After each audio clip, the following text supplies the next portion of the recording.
يا أيها الذين آمنوا اتقوا الله ولتنظر نفس ما قدمت لغد واتقوا الله إن الله خبير بما تعملون صدق الله العظيم پڑھیے الصلاۃ والسلام علیک یا رسول اللہ وعلى آلہ وأصحابہ یا سیدی یا حبیب اللہ الصلاۃ والسلام علیک یا رحمۃ للعالمین۔ حمد و ثنا کے بعد عزت و تقریب کے لائق معزز و محتشم حاضرین مقتدر علماء، السلام علیکم ورحمۃ اللہ۔ چند باتیں آپ کے گوش گزار کر کے گفتگو سمیٹ لوں گا۔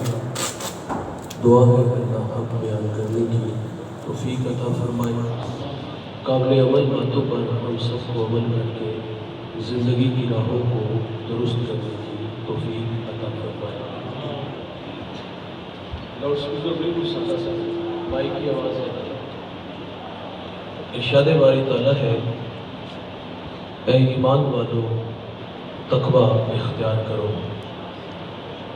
وَلْتَنْظُرْ نَفْسٌ مَا قَدَّمَتْ لِغَدٍ، اور ہر جان دیکھے کہ اس نے آنے والے کل کے لیے آگے کیا بھیجا ہے۔ وَاتَّقُوا اللَّهَ، تقویٰ اختیار کرو۔ اللہ تعالیٰ نے یہاں 2 دفعہ تاکید کے ساتھ تقوی کا تذکرہ کیا ہے۔ قرآن مجید میں 55 مقامات پر ہم سے اس بات کا تقاضا کیا گیا کہ تم تقوی کی دولت سے مالا مال ہو جاؤ۔ تقوی کس کو کہتے ہیں؟ علماء کی مختلف آراء ہیں۔ بعض علماء فرماتے ہیں کہ تقوی یہ ہے کہ جہاں مالک نے بندے کو حاضر ہونے کا حکم دیا، بندہ وہاں حاضر ہو جائے، اور جہاں سے اس نے بندے کو غیر حاضری کا حکم دیا، بندہ وہاں سے غیر حاضر رہے، تو فرمایا اس کا نام تقویٰ ہے۔ بعض فرماتے ہیں کہ بندے کا دل نیکی کے کاموں میں لگ جائے، قلبی رغبت نیکی کی طرف تقویٰ کہلاتا ہے۔ توجہ دل کی طرف دلائی گئی ہے جو وجود میں مرکز ہے۔ نبی رحمت صلی اللہ علیہ وسلم فرماتے ہیں، انسان کے بدن میں گوشت کا ایک لوتھڑا ہے، اگر وہ درست ہو جائے تو سارا بدن درست ہو جاتا ہے، اور اگر وہ بگڑ جائے تو سارا بدن بگڑ جاتا ہے۔ فرمایا گوشت کے اس لوتھڑے کا نام دل ہے، اور رومی فرماتے دل بدستاور کے حج اکبر است، از ہزارہ کعبہ یک دل بہتر است، کعبہ گزر گاہ خلیل اطہر است، دل گزر گاہ جلیل اکبر است۔ رومی فرماتے صاحب اپنے دل کو اپنے کنٹرول میں لیا، یہ جو اٹکیلیاں کرتا ہے، فرمایا دل کنٹرول میں ہو تو اس دل کی عظمت 1000 کعبوں سے بڑھ جاتی ہے۔ کیوں؟ اس لیے کہ کعبہ اللہ کے خلیل کی گزرگاہ ہے، لیکن جو دل ہے وہ رب جلیل کی گزرگاہ ہے۔ میرے حضرت اپنے گداز لہجے میں فرمایا کرتے ہیں کہ اٹھ دی بیندی ٹر دی پھر دی ستے آنتے جاگ دی، نام جپ دی روت کھپ دی بے سر اس راگ دی، نام جپیاں قرب ملدا نام دی کر پوری سام، شیشی وچ کستوری جے کر پھر ضرورت کار دی۔ تو تقویٰ یہ ہے کہ دل نیکی کے کاموں میں لگ جائے۔ بعض علماء نے لکھا کہ گناہوں سے نفرت کا نام تقویٰ ہے۔ حضرت امام جعفر سمنانی رحمۃ اللہ علیہ نے تو حد کر دی۔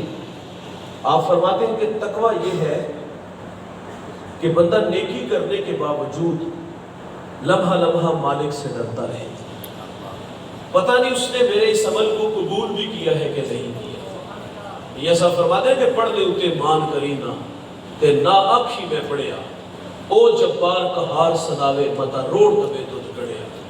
اگر کوئی عمل کر کے ناز کرے گا تو وہ بے نیاز ہے، وہ عبادت کو وہ سجدوں کو بندے کے منہ پہ مارے گا۔ ہمیں دعوت کیا دی گئی کہ عمل کرو اور لمحہ لمحہ اللہ سے ڈرتے رہو۔ بنی اسرائیل میں ایک جوان تھا جو راہ دین سے بھٹکا تھا، مرنے سے پہلے رجوع لے آیا، کیے ہوئے گناہوں پر شرمسار ہوا، ہجرت کر کے پلٹ آیا، اور یہ اللہ کا وعدہ بھی ہے جو سچے دل سے معذرت چاہتا ہے میں اس کے گناہ کو لوح محفوظ سے مٹا دیتا ہوں۔ ہم تو مائل بکرم ہے کوئی سائل ہی نہیں، راہ دکھلائے کسے کوئی راہ رہے منزل ہی نہیں۔ جو گناہ چھوڑتے ہیں عادت باری تعالیٰ ہے، وہ اس کے گناہوں پر کرم کا قلم پھیر دیتا ہے۔ میرے نبی کی بارگاہ میں ایک خاتون حاضر ہوئی اور عرض کرتی طہرنی یا رسول اللہ، 4 دفعہ کہا کہ پاک کیجئے۔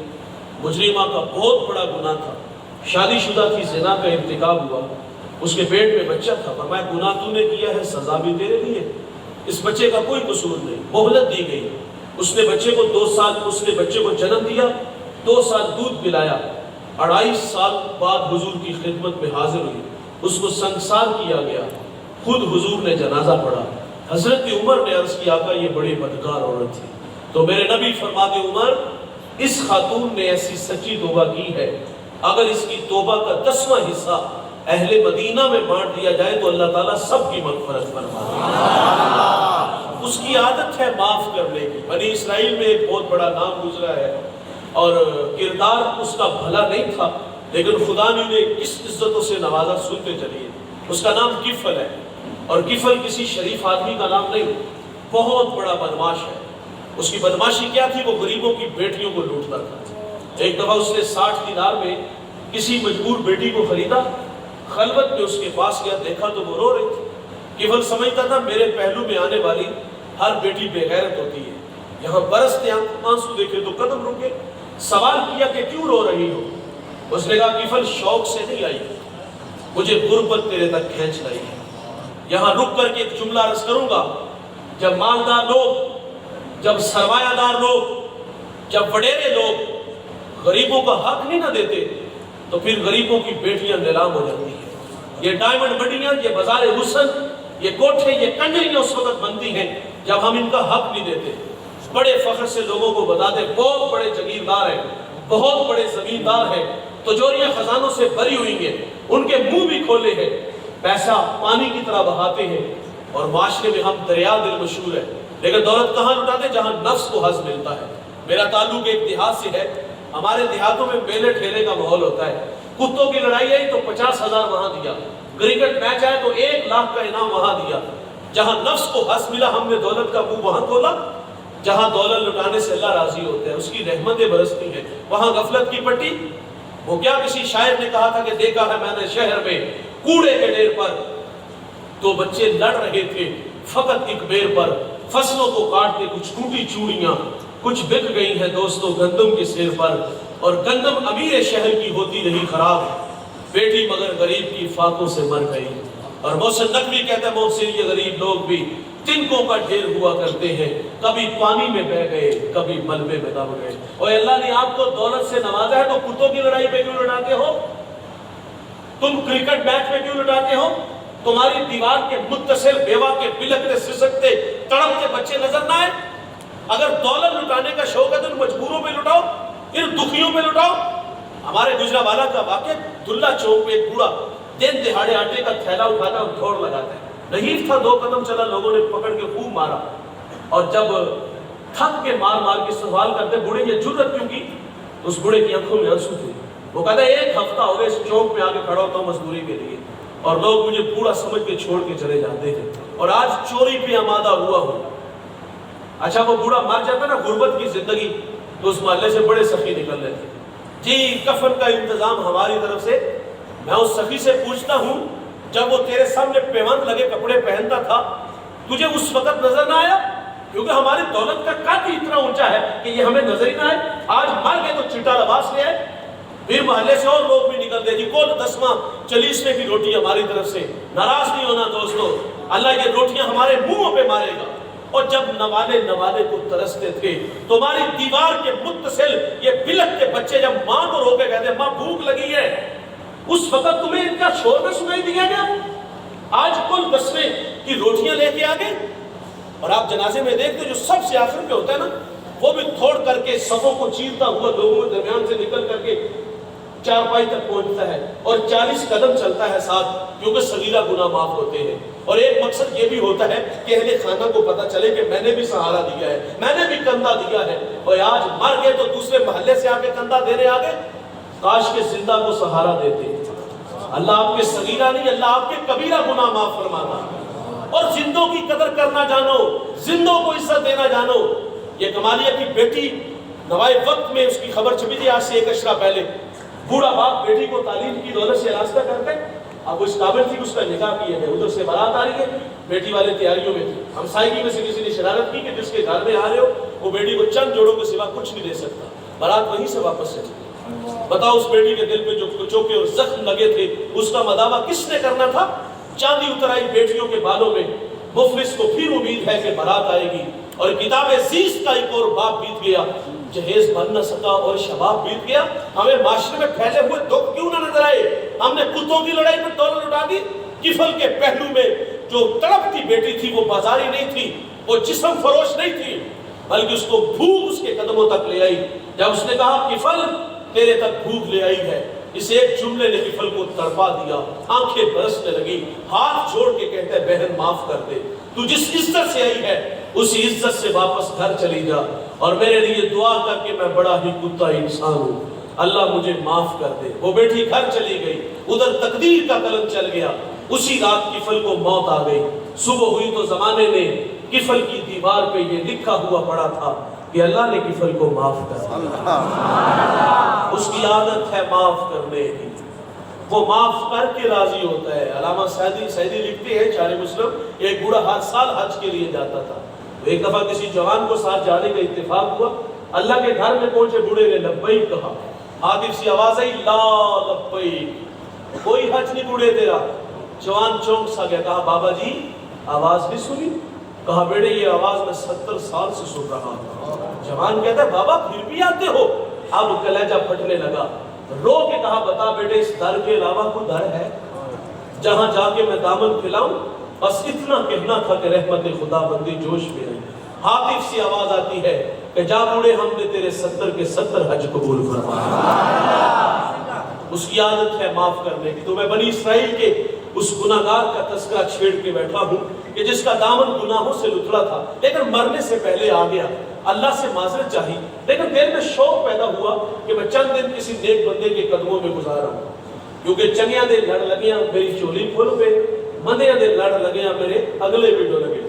شوق کھینچ کر کے پہاڑ کے دامن میں ایک اللہ والا رہتا تھا، اس کے قدموں میں جا کے بیٹھا، من کی کہانی کہی، ماضی کے اوراق پلٹے، کہا دیر کے اجالوں میں بھٹکا، رات کے سناٹوں میں الجھا، تیرا نام سنا، چند دن تیری رفاقت میں گزارنا چاہتا ہوں۔ تھا وہ نیکوکار، تھا وہ شب زندہ دار، لیکن اس سے بھول ہو گئی۔ اس نے اپنا عمل اور آنے والے کا ماضی دیکھا، دھکا دے دیا، پلٹ جا، کہیں تیری بدعمالیوں کی نحوست میرے اوپر نہ پڑ جائے۔ وہ پلٹ رہا تھا، سینے میں دل کانپنے لگا، آنکھیں برسنے لگی، قدم لرزنے لگے، من کی دنیا میں ڈوب گیا، جی ہی جی میں اللہ سے کہتا ہے اللہ تیرے بندے نے جھٹلایا، تیرے بندے نے دھکے دیے، لیکن میں تیری رحمت سے مایوس نہیں پلٹ رہا۔ وہ پلٹ رہا تھا، خدا کہر و جلال میں آ گیا، وقت کے پیغمبر کی طرح وحی کی، فرمایا جاؤ اس نیکوکار کے پاس، اس کو میرا پیغام دو کہ تیرے اس رویے کی وجہ سے تیرے مالک نے ساری زندگی کی تیری کمائی غارت کر دی ہے، کیونکہ پڑھنے ان کے مان کرینا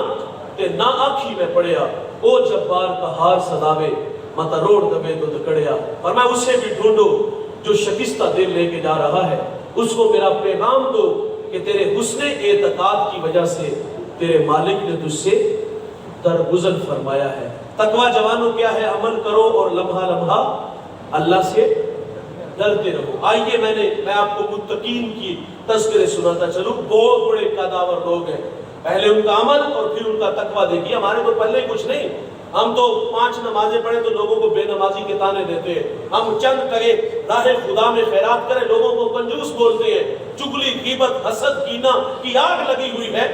ہمارے تو رویے ہی بڑے تلخ ہیں، لیکن وہ کتنے قداور لوگ تھے۔ میں ایک شخص کا اکثر تذکرہ کرتا ہوں، وہ اس امت کا پہلا صوفی بھی ہے، صحابی بھی ہے، وہ راست رو بھی ہے، راست گو بھی ہے، وہ معاملات دنیا کو سلجھانے کا گب اور سلیقہ بھی جانتا ہے۔ میرے نبی اس جوان کی تعریف کرتے ہیں، فرمایا میں نے جس کو بھی دین دیا اس نے تعامل سے تردد سے کام لیا، لیکن فرمایا ابو بکر وہ جوان ہے، میں نے اس کو دین دیا، اس نے جھولی میں ڈال لیا۔ وہ اتنا عظیم المرتبہ شخص ہے کہ حضور فنڈ کا اعلان کرتے ہیں تو آگے بڑھ کے کہتے ہیں آقا مال مانگو تو مال دوں گا، جان مانگو تو لو جان میری، نہیں جو نکلے زبان میری، کٹا کے رکھ دو زبان میری۔ جذبوں سے سرشار شخصیت کا نام ابو بکر ہے۔ غزوہ تبوک کے موقع پر ہر ایک نے اپنی اپنی استطاعت کے مطابق دیا، لیکن جب ابو بکر کی باری آتی ہے ٹاٹ کا خرقہ پہنتے ہیں، کانٹوں کے تکمے لگاتے ہیں، حضور کی خدمت میں حاضر ہو جاتے ہیں۔ یہ ادا اللہ کو پسند آئی۔ اللہ نے جبریل علیہ السلام کو حکم دیا، فرمایا میرے محبوب کی چوکھٹ پہ حاضر ہو جاؤ، لیکن فرمایا جانا اس طرح جس طرح ابو بکر گئے ہیں۔ ٹاٹ کا خرقہ پہنو، کانٹوں کے تکمے لگاؤ۔ جبریل حضور کی چوکھٹ پہ حاضر ہے، سلام پیش کیا، فرمایا جبریل آج کس ادا میں آگے؟ کہا آج کی ادا جو ابو بکر نے اپنائی ہے وہ اللہ کو بڑی پسند آئی ہے۔ اور اقبال بھی خراج عقیدت پیش کرتے ہیں، وہ کہتا ہے ذرہ عشق نبی از حق طلب، سوز صدیق و علی از حق طلب، روح را جز عشق او آرام نیست، عشق و روزیس پورا شام نیست، ہر کے عشق مصطفیٰ سامان اوست، بحر بر تر گوشائے دامان اوست۔ اقبال کہتے ہیں جوانوں اللہ سے اگر کچھ مانگنا ہے تو نبی کے عشق کا ایک ذرہ مانگو، اور اگر سوز مانگنا ہے ابو بکر والا مانگو۔ کبھی کہتے ہیں مولا علی والا مانگو، کبھی اقبال کہتے ہیں مالک تڑپنے پھڑکنے کی توفیق دے، دل مرتضیٰ سوز صدیق دے۔ کتنا بڑا شخص ہے اور اللہ سے کس قدر کرتا ہے، سنتے چلیے۔ آپ فرماتے ہیں کاش کہ میں ایک پرندہ ہوتا، ایک شجر سے اڑتا، دوسرے کی ٹہنی پہ بیٹھ جاتا، تاکہ میں قیامت کے حساب سے بچ جاتا۔ کبھی کہتے ہیں کہ کاش کہ میں ایک سوکھی ہوئی لکڑی ہوتا اور لوگ اس کو جلا دیتے، میں خاک کا ڈھیر بن جاتا۔ تقوی اس کو کہتے ہیں عمل کر کے ڈرو۔ 39 لوگ ایمان لائے، 40واں جوان ایمان لاتا ہے، نعروں کی گونج میں اس کا استقبال ہوتا ہے۔ وہ جن گلیوں سے گزرتا ہے شیطان رستہ بدل لیتا ہے۔ میرے آقا فرماتے ہیں اگر میرے بعد کوئی نبی ہوتا تو یہ جوان ہوتا، 23 لاکھ مربع میل کا حاکم ہے، عید کا دن ہے، آنکھیں برس رہی ہیں۔ کسی نے کہا امیر المومنین آج تو عید کا دن ہے اور آپ رو رہے ہو؟ فرمایا عید اس کی جس کے روزے قبول ہوئے، جس کے قبول نہیں نہ ہوئے اس کے منہ پہ مارے جائیں گے۔ کبھی بچوں کو جمع کرتے ہیں اور فرماتے بچوں میرے لیے دعا کیا کرو، اللہ مجھے معاف کر دے۔ آپ کی سانسیں ٹوٹ رہی ہیں، بیٹے کی گود میں سر ہے اور تڑپ کے کہتے کہ بیٹا میرا سر زمین پہ رکھو۔ عرض کی ابا جان خیریت؟ فرمایا میں اپنا چہرہ مٹی میں ملنا چاہتا ہوں تاکہ میرے خدا کو میرے حال پہ رحم آ جائے۔ حذیفہ بن یمان یہ حضور کے رازدان ہیں، جو کان میں حضور بات کہتے حذیفہ کے کان میں کہتے۔ آقا کریم صلی اللہ علیہ وسلم نے مدینہ کے منافقین کے نام بتائے ہوئے تھے۔ صحابہ کہتے جس جنازے میں حذیفہ ہوتے ہم جان جاتے یہ کوئی مومن ہے، اور جس جنازے میں حذیفہ نہ ہوتے ہم جان جاتے یہ کوئی منافق ہے۔ حضرت عمر کا دور ہے اور آپ حذیفہ بن یمان کو بلاتے ہیں اور فرماتے حذیفہ میں تمہیں خدا کا واسطہ دے کے کہتا ہوں، حضور نے جو تمہیں منافقوں کے نام بتائے ہیں ان ناموں میں کہیں عمر کا نام تو نہیں؟ وہ کتنے بڑے بڑے لوگ ڈرتے ہیں یار ہمارے تو پلے کچھ نہیں۔ علامہ سعدی فرماتے ایک شخص اللہ کے گھر میں سنگریزوں پہ سر رکھ کے رو رہا تھا اور کیا کہتے اللہ مجھے قیامت کو اندھا اٹھانا، اللہ مجھے لوگوں کے سامنے شرمندہ نہ کرنا۔ یہ درد میں ڈوبی ہوئی آواز کسی گناہگار کی تھی، کسی اوگنہار کی تھی، کوئی میرے جیسا نالائق تھا، گناہوں کا بوجھ اٹھا کے ساتھ سمندر پار گیا کہ یہ جرم یاد آئے تو رونے لگا۔ سعدی کہتے ہیں گدھا اگر عاجزی کرے تو اس کی عاجزی نہیں ہوتی، عادت ہوتی ہے، اور میرے جیسا جا کے کہے کہ اللہ اندھا اٹھانا شرمندہ نہ کرنا، بات سمجھ میں آتی ہے۔ وہ شخص جو اللہ کے گھر میں کھڑا ہے اور رو رو کے کہتا ہے اللہ اندھا اٹھانا مجھے شرمندہ نہ کرنا، وہ کوئی معمولی شخص نہیں تھا۔ جب آگے بڑھ کر دیکھا گیا تو وہ وقت کا شیخ عبد القادر جیلانی تھا۔ والذین یبیتون لربہم سجدا وقیاما، یہ وہ جوان ہے جس کی راتیں کبھی سجدے میں تو کبھی قیام میں گزرتی ہے۔ یہ وہ جوان ہے جس نے 40 سال عشاء کے وضو سے فجر کی نماز پڑھی ہے۔ وہ کتنے بڑے بڑے لوگ اللہ سے ڈرنے والے۔ یہاں تھوڑی دیر کے لیے رک کر کے آپ کو عرض کروں گا کہ ہم نے اپنے اسلاف کو اللہ کے گھر میں کس حالت میں پایا کہ وہ کہتے ہیں یا اللہ مجھے قیامت کو اندھا اٹھانا، مجھے لوگوں کے سامنے شرمندہ نہ کرنا۔ ایک بہت بڑا نام ہے حضرت عبداللہ ابن مبارک، بہت بڑے محدث گزرے ہیں۔ آپ طواف کعبہ کر رہے ہیں اور لبیک کہا تو وہیں گر گئے، لوگوں نے آب زمزم چھڑکا، ہوش آیا تو سوال کیا حضرت اچانک سے یہ طوفان کہاں سے آیا کہ جس نے آپ کے ہوش چھین لیے؟ تو آپ فرماتے جب میں نے لبیک کہا تو مجھے خوف آیا کہ کہیں لا لبیک کی آواز نہ آ جائے۔ سوال ہے صاحب وہ تو بڑے معقول لوگ تھے، ان کی صحبت میں بیٹھنے والے لوگ واصل ملہ ہوتے تھے، جنازے اٹھتے تھے۔ سوال یہ ہے، حج عمرہ کے لیے ہم بھی جاتے ہیں، کیا ہماری حالت شیخ عبد القادر جیلانی جیسی ہوتی ہے، عبداللہ ابن مبارک جیسی ہوتی ہے؟ ہمیں تو زیادہ ڈرنا چاہیے تھا نا کہ کہیں جدہ ایئرپورٹ سے نہ دھتکار دیے جائے کہ میری پاک سرزمین پہ ان کے گندے قدم نہ لگے۔ ہمیں تو زیادہ ڈرنا چاہیے تھا، لیکن ہم نے وہاں کیا کیا؟ اور مطاف تو آنسوں سے بھرا ہونا چاہیے تھا، چیخوں سے بھرا ہونا چاہیے تھا، لیکن جب ہم اللہ کے گھر میں گئے تو ہم نے کیا کیا؟ ہماری نظر اللہ کے گھر پہ پڑی تو ہم نے کیا کیا؟ جیب سے موبائل نکالا، سیلفی لی، اس کو فیس بک پہ پھینک دیا، ایک ہاتھ دیوار کعبہ سے اور دوسرے ہاتھ سے تصویر۔ گزرتے لوگوں کو موبائل دیا جاتا ہے اور خود بیت اللہ کی طرف منہ کر کے مصنوعی دعائیں مانگی جاتی ہیں اور کہا جاتا ہے کہ میری تصویر بناؤ۔ اور بھائی یہ جھلوں والے کام ہم نے وہاں جا کے کیا؟ وہاں تو طبیعتوں میں نشہ پیدا ہو جانا چاہیے تھا کہ ان راہوں سے محمد عربی گزرے ہیں، سبحان اللہ۔ وہاں تو کیے ہوئے جرم یاد آنے چاہیے تھے، لیکن ہم نے وہاں جا کر یہی کیا۔ تو پھر لائے کیا؟ کھجور، پانی، کھلونے، بیٹیوں کے لیے ردا، بوڑھوں کے لیے تسبیح، ٹوپیاں، مصلے، بس اور کچھ نہیں لاتے میرے بھائی۔ جو یہاں سے گناہ اٹھا کے لے کے گئے اسی طرح واپس لے آتے ہیں۔ کیا حج عمرہ موبائل کے بغیر نہیں ہو سکتا؟ روحانیت ہی چھین لی ہماری یاد۔ لوگ باب السلام سے داخل ہوتی ہے، یہاں تو ہم ہاتھ باندھ کے پڑھتے نا کہ ہم یہاں سے پڑھے وہ مدینے سنے، آنکھیں جھکی ہوئی ہیں، آنکھیں برس بھی رہی ہیں، اور حضور کے شہر میں باب السلام سے داخل ہوتے ہوئے ہماری حالت کیا ہونی چاہیے تھی؟ یہاں ہاتھ ہونے چاہیے، آنکھیں برسنی چاہیے تھی، لیکن ہم نے وہاں کیا کیا؟ ایک ہاتھ میں 5 ریال کا جوتا اور دوسرے ہاتھ میں موبائل اور لائیو کال چل رہی ہے، اور مواجہ شریف کے سامنے سے گزرے، جہاں جوتے ہیں اور ہاتھ میں موبائل ہے، سلام کر لو۔ تو کیا حضور ہمارے موبائلوں کے محتاج ہیں؟ اصل دلوں کے رابطے کمزور ہوئے۔ میرے رسول والی مدینہ کو خواب میں ملے، فرمایا جامی آ رہا ہے اس کو روک لو، روک لیا گیا۔ دیش بدل کے آیا، کافر آ رہا ہے روک لو اس کو جیل کی سلاخوں کے پیچھے ڈال دیا گیا۔ فرمایا میرے دیوانے کو جیل کی سلاخوں کے پیچھے کیوں ڈالا ہے؟ عرض کی حضور یہ باز ہی نہیں آ رہا تھا۔ فرمایا جس شوق و ورفتگی سے وہ آ رہا تھا نا، اس کی محبت کا تقاضا تھا کہ میں اپنی قبر سے باہر نکل کے اس کا استقبال کروں۔ دلوں کے رابطے کمزور ہوئے، یہاں روشنی نہ آئی، اور ہم وہاں کھڑے ہو کر اونچی اونچی آواز میں درود و سلام پڑھتے ہیں۔ آج بھی حکم وہی ہے کہ لے سانس بھی آہستہ کہ دربار نبی ہے، ادب کا حیث زیر آسمان از عرش نازل کر، نفس تم کرتا بھی آیت جنید و بایزید جا۔ یہ وہ جا ہے جہاں بایزید بستامی اور جنید بغدادی بھی آتے ہیں تو سانسوں کو روک کے آتے ہیں۔ ہم کہتے ہیں ہم نے 12 ربیع الاول کو بڑے بلند آواز سے نعرے لگائے، کیا یہ ادب ہے؟ حضرت امام مالک نے 40 سال روزے رسول پہ درس حدیث دیا، ایک دفعہ بھی ایسا نہیں ہوا کہ کتاب کا برق پلٹا ہو اور آواز بھی پیدا ہوئی۔ آپ مدینے کی گلی بازار سے گزرتے، دیوار کے ساتھ لگ کے گزرتے ہیں، کندھے زخمی ہو جاتے۔ کسی نے کہا حضور والا شہر مدینہ کے گلی بازار اتنے تنگ سوڑے تو نہیں کہ آپ جو ہے وہ دیوار کے ساتھ لگ کے گزرتے ہو؟ فرمایا دیوانوں کی راہوں سے محمد عربی گزرے، اور میں احتیاط اس لیے کرتا ہوں کہ کہیں بے خبری میں میرا پاؤں وہاں نہ آ جائے جہاں میرے حضور کی قدم لگے۔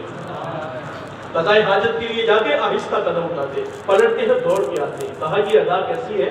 کہا آہستہ اس لیے چلتا ہوں موت آئے تو مدینے کی حدود میں، دوڑتا اس لیے ہوں کہ کہیں مدینے کی حدود سے باہر موت نہ آ جائے۔ اصل دلوں کے رابطے کمزور ہوئے۔ تو تقویٰ یہ ہے، بات مختصر کر لیتے ہیں کہ عمل کرو اور لمحہ لمحہ اللہ سے ڈرتے رہو۔ آگے ارشاد فرمائے وَلْتَنْظُرْ نَفْسٌ مَا قَدَّمَتْ لِغَدٍ، اور ہر جان دیکھے کچھ آنے والے کل کے لیے آگے کیا بھیجا۔ یہ خطاب مجھے بھی ہے، آپ کو بھی ہے۔ میری زندگی میں تقریباً 35-36 سال بیت گئے، آپ میں سے کسی کے 25 کسی کے 50 بیت گئے۔ ضمیر کی عدالت آپ بھی لگا لو، میں بھی لگا لیتا ہوں، منانم کے مندانم، میں یہاں کیا ہوں اور میری نجی زندگی کیسی ہے میں اچھی طرح جانتا ہوں، آپ اپنے آپ کو اچھی طرح جانتے ہو۔ ہم سے تقاضا ہے کہ مستقبل کے لیے آگے کیا بھیجا ہے۔ بھائی جان دنیا کا مستقبل روشن نہ ہو اس کے لیے محنت ہے۔ میں اکثر لیٹ گھر جانے کا مزاج رکھتا ہوں، جب بھی کسی بڑے شہر سے گزرتا ہوں رات 2 بجے 3 بجے لوگ فیکٹریوں سے گھروں کی طرف جا رہے ہیں۔ کیوں؟ 8 سے 18 گھنٹے محنت کس لیے؟ میرا گھر ہمسائے کے گھر سے بڑا گھر ہو، ہمسائے کے گھر میں کھڑی گاڑی سے بڑی گاڑی چاہتے ہیں، اور دنیا بنانے کے لیے 18 گھنٹے کام کیے، قبر کے لیے محنت کی، اور وہاں 33% نمبر لینے کے بھی جذبے پیدا ہوئے۔ وہاں تو انہوں نے کہا یہ جہاں مٹھا اگلا کس نے ڈٹھا، آئے گی تو دیکھی جائے گی، جسے کوئی بات نہ آئے وہ کہتا مولوی بخشے گئے تھے سوئی بخشا جاؤ، اور بھائی مولوی نے اپنی قبر میں جانا ہے، آپ نے اپنی قبر میں جانا ہے۔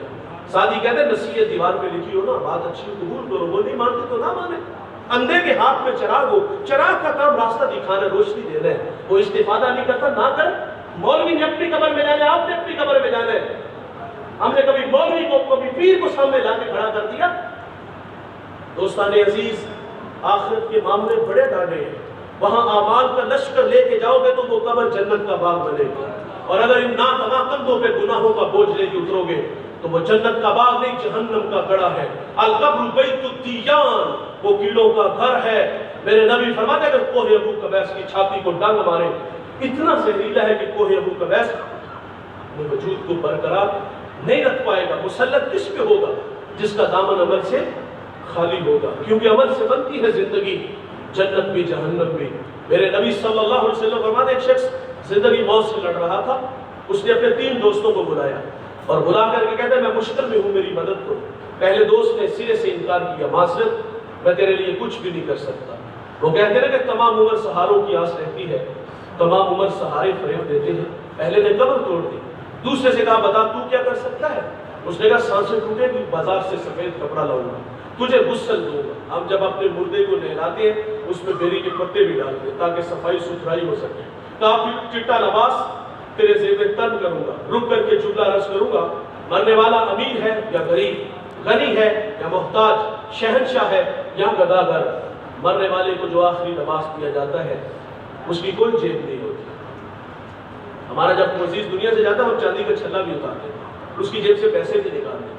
جب اس کو قبر کی تنہائیوں میں اتار کے آتے ہیں سب سے پہلے کیا کرتے ہیں؟ والد کی چارپائی صدقہ کرتے ہیں، والد کے کپڑے بھی صدقہ کرتے ہیں۔ کیوں؟ اب ڈر لگنے لگا، ابا کے کپڑے پہنے گے تو کہیں موت کا فرشتہ نہ آئے، چارپائی میں اس لیے نہ لیٹے کہ کہیں موت نہ گھیر لے۔ اور باپ کے کپڑے، باپ کی چارپائی صدقہ کی، اور باپ کی دولت پہ سانپ بن کے بیٹھ کے اسے بھی تو صدقہ کرو نا۔ اور یہ ہمیں بھی سوچنا ہوگا کہ جن کے لیے شب و روز محنت کی، جانوروں کی طرح کام کیا، آج مر گئے تو ہماری جادوں سے بھی ڈر رہے ہیں، ہماری چارپائی کو بھی گھر سے نکال دیا۔ خیر فرمایا وہ چٹا لباس تیرے زیب تن کروں گا، تیرے لاشے کو اپنے ناتواں کندھوں پہ اٹھاؤں گا، تجھے منا من مٹی کے نیچے چھوڑ کے اس میں آنسوؤں کا چھڑکاؤ کر کے لوٹاؤں گا۔ کچے دھاگے کا رشتہ بھی ٹوٹ گیا۔ میرے نبی فرماتے صحابہ، پھر اس نے اپنے تیسرے دوست سے کہا بتا تو میرے لیے کیا کر سکتا ہے؟ اس نے اس کے دکھتے ہوئے زخموں پہ مرہم پٹی رکھی، کھایا رکھا، کہا گھبرانے کی ضرورت نہیں، بے وفا نہیں، تیری قبر کے اندر تیرے ساتھ چلا جاؤں گا۔ میرے رسول فرماتے جانتے ہو صحابہ وہ اس کے 3 دوست کون تھے؟ عرض کی اللہ اور اس کا رسول بہتر جانتا ہے، آپ ہماری رہنمائی فرمائیے۔ فرمایا پہلا دوست جس نے سرے سے انکار کیا، فرمایا اس کی دولت تھی، مال و زر تھا، جب تک سانسوں کا شور یہ ڈور سلامت ہے، دوڑتی گاڑیاں، فلک بوس عمارتیں، یہ بنگلے، یہ پلازے سب ساتھ ساتھ چلتے ہیں، لیکن جب سانسوں کا کمزور رشتہ ٹوٹتا ہے تو ہم دیکھتے ہیں کہ دنیا کا مال دنیا میں رہ جاتا ہے۔ مسلم کے لفظ ہے، آقا فرماتی ابن آدم کہتا ہے میرا مال میرا مال، فرمایا تیرا وہ ہے جو تو نے کھایا، ضائع کیا، پہنا وہ سیدھا کیا، صدقہ کیا، آگے بھیجا، باقی کو فرمایا تو لوگوں کے لیے چھوڑ کے جانے والا ہے۔ غالباً غوث اعظم لکھتے ہیں اور نقم میں کمائے گا تو، بنائے گا تو، بسے گے کوئی اور، لیکن حساب تجھے دینا پڑے گا۔ شاید کہ یہ تماشا آپ لوگوں نے بھی دیکھا ہو، باپ کا لاشا گھر میں پڑا ہے، اولاد جائیداد میں جھگڑے کر رہے ہیں، باپ کو منا من مٹی کے نیچے چھوڑا، معذرت سے کہوں گا خود اے سی والے کمرے میں، اور مدارس حفاظ کو لا کر باپ کی قبر پہ بٹھا دیا جاتا ہے۔ کیا بچوں کو قرآن پڑھنا نہیں آتا؟ میرے پاس وہ خلوص نہیں کہ میں کسی کے والد کی قبر پہ جا کے پڑھوں، وہ کہ میرے پڑھنے سے بھی اجر ہے، لیکن میرے پاس وہ خلوص نہیں جو بیٹے کے پاس ہے۔ بیٹا خود باپ کی قبر پہ قرآن پڑھتا تو قبر میں ٹھنڈ زیادہ پہنچتی، لیکن وہاں بھی ہم نے کرائے کو حفاظ کو لا کر بٹھایا۔ اور پھر یہ ہمارے ہاں رواج ہے کہ ہم سال بعد محرم کے مہینے میں اپنوں کی قبروں پہ جاتے ہیں، جانا چاہیے، مسنون ہے۔ آقا فرماتے ہیں جو جمعہ والے دن ماں باپ کی قبروں پہ جاتے ہیں اللہ ہفتے کے صغیرہ گناہ معاف فرماتے ہیں۔ صغیرہ معاف ہوتے ہیں، کبیرہ توبہ سے ہوتے ہیں، اور یہ جو احسان ثواب ہم کرتے ہیں یہ رہتی نمبر ہوتے ہیں۔ سال بعد ہم نے سعادت مند بھی دیکھے، بد نصیب بھی دیکھے، سعادت مند ہر جمعہ کو اور بد نصیب سال میں صرف ایک بار۔ سوال ہے کیا سال میں تیز ہوائیں نہیں آتی؟ آتی ہیں، مٹی کی چادر اڑا کے لے جاتی ہے۔ کیا بارش نہیں برستی؟ برستی ہے، مٹی کا نشان مٹا دیتی ہے۔ سال بعد نلائق نکمے بیٹے قبرستان میں ہے، ماں باپ کی قبروں کو ڈھونڈ رہے ہیں۔ بسیار کوشش کے باوجود جب نہ ملی تو پھر محلے داروں سے کہتے چچا یہاں والد کی قبر تھی، او پتر وہ تو ہواؤں کی دوش دوڑ گئی، یہاں میری ماں کی قبر تھی، وہ تو بارش کا پانی بہا کے لے گیا۔ میاں صاحب فرماتے جاندی باری ڈرونا بڑھیا ہاتھ نہ لاندے کرتے، جنہ نہیں تو پاپ کمائے کتھے نہیں تیرے کرتے، اور یہ تو قبروں کی نشانوں کو بھی بھول جاتے ہیں۔ فرمایا تو کمائے گا، تو بنائے گا، بسیں گے کوئی اور، لیکن حساب تجھے دینا پڑے گا۔ پہلا دوست جس نے سرے سے انکار کیا دولت، میرے نبی فرماتے جو چند قدم ساتھ چلے، فرمایا صحابہ اس کے ملنے والے عزا و اقربا تھے، اور تیسرا دوست اس کی قبر میں اس کے ساتھ چلا گیا تھا، فرمایا وہ تھا بندے کا نیک عمل جو وہ اپنی قبر میں اپنے ساتھ لے گیا تھا۔ عزت افزائی کا معیار دوستو اچھے اعمال ہے، اعمال میں کوتاہی ہوئی تو رونے کے علاوہ کچھ بھی نہیں ملے گا۔ آپ اس دنیا ہوش ربا پہ نظر تھوڑا کے دیکھ لو، جنہوں نے عمل والی، تقوی والی، عبادت والی زندگی گزاری، ان لوگوں کے نام آج بھی زندہ ہے۔ ملتان کو مدینہ الاولیاء کہا جاتا ہے، اور یہاں چپے چپے پہ قدم قدم پہ ولیوں کے قدم لگے ہوئے ہیں، اور اس دھرتی کو اعزاز اس لیے ہے کہ یہاں بہاؤدین اور یہاں زکریا ملتانی جیسے لوگ رہتے ہیں، اور یار ان لوگوں کے تذکرے آج بھی باقی ہیں۔ کیوں؟ انہوں نے زندگی کا ایک ایک لمحہ اپنے رب کے لیے وقف کیا تھا۔ میں ہر سال ضلع بھکر تسلیم منکیرا جاتا تھا، ریگستانی علاقہ ہے، تھل کا علاقہ ہے، مجھے پہلی دفعہ جب وہاں جانے کا اتفاق ہوا، میلوں میل نہ بستی نہ آبادی، نہ شجر سایہ دار نہ شجر پھلدار، پانی ملا کڑوا کسیلا، حیرت کی دنیا میں کھو گیا، مالک نہ سوداگر نہ کسی ریاست کا مالک، اس کی قبر پہ اتنے لوگ کہاں سے آ گئے؟ میرے دماغ کی سکرین پر قرآن کے وہ الفاظ برائے، والذین یبیتون لربہم سجدا وقیاما، جن کی راتیں سجدے اور قیام میں گزرتی ہیں، رب مٹنے نہیں دیتا۔ میں نے ریت کے ذروں کو وجد میں دیکھا، علماء کو، صوفیاء کو، اولیاء کو محبت کا گیت بولتے دیکھا۔ کوئی کہہ رہا تھا رے میں گسارو سویرے سویرے خرابات کے گرد پھیرے بپھیرے، کبھی اس طرف سے گزر کر تو دیکھو بڑی رونقیں ہیں فقیروں کے ڈیرے۔ عمل والے جوانوں نہیں مٹتے۔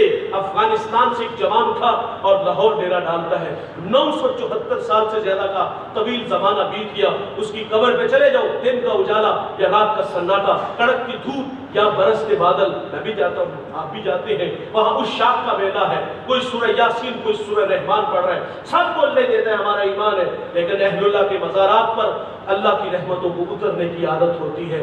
جو مانگو رب عطا کرتا ہے۔ تبھی تو معین الدین چشتی اجمیری سجری رحمت اللہ علیہ، جس کی ایک نگاہ نے 90 لاکھ مشرکوں کو ایمان دیا، شوق کی چنگاریاں کھینچ کے علی حجویری کے قدموں میں بٹھا دیتی ہیں، چلا کاٹا دامن بھرا، بے ساختہ بول اٹھا گنج بخشے، فیض عالم مظہر نور خدا، ناکسارا پیر کامل کاملارا رہنما۔ اقبال سیرود پیش کرتا ہے، وہ کہتا ہے سید حجویر مخدوم امم مرکد او پیر سنجر راہرم۔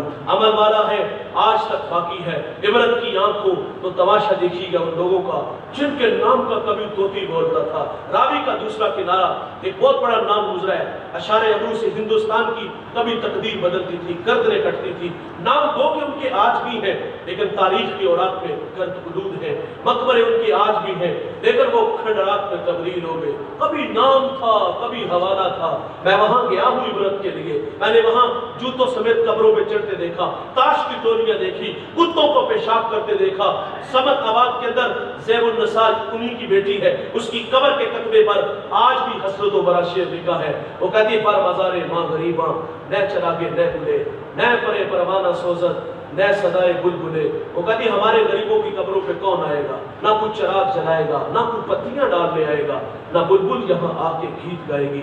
جوانوں نام مٹ گئے، پیغام مٹ گئے، اس دنیا میں بڑے بڑے نام آئے، قارون آیا نام مٹ گیا، حامان آیا نام مٹ گیا، شداد آیا نام مٹ گیا، چنگیز آیا نام مٹ گیا، ہلاکو آیا نام مٹ گیا۔ آل ساسان 3150 سال ایران میں حکومت کرنے والے خاک میں ملے، بڑے بڑے پہلوان، بڑے بڑے کچکلا شہنشاہ پیوند خاک ہوئے۔